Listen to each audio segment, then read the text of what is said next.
vaziyat bo'lishi mumkin turli yo'nalishda. Taxmin qilamiz, ikkita ishtirokchi ham, u javobgar ham, jabrdiyda ham voyaga yetmagan bo'lsa, unda qanaqa bo'ladi? Manfaatlar to'qnashuvi bo'lyapti. U yerda yana ombudsmanning ishtiroki masalasi ketyapti.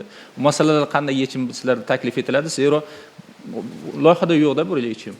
Va yana bir jihatga ham e'tibor qarataman. Men sizlar aytdinglar, talab etilmaydi deyapsizlar, lekin bu yerda barcha voyaga yetmaganlar bilan bog'liq bo'lgan ish jarayonlarida xabardor qilish masalasi, unda ishtirok etish masalasi ko'zda tutilyapti-da.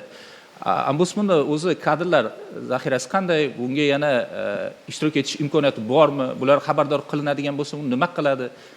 Ertaga yana murojaat qilinmaydimi bu yerda xodimlar sonini oshirish masalasi va budjetga yana qo'shimcha xarajatlar masalasida? Bu narsa o'ylanganmi? Bu qanchalik kerak har bir narsadan xabardor qilinishi?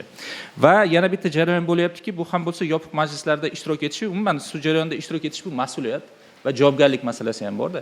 Ombudsman xodimlari ishtirok etganda javobgarlik masalasi kelib chiqadigan bo'lsa, ombudsman reputatsiyasi va umuman mana shu institutning reputatsiyasi masalasi qanday bo'ladi? Tushunarli. Ikkita agar ishtirokchi bo'lsa, ikkalasi ham voyaga yetmagan bo'lsa, unda nima bo'ladi?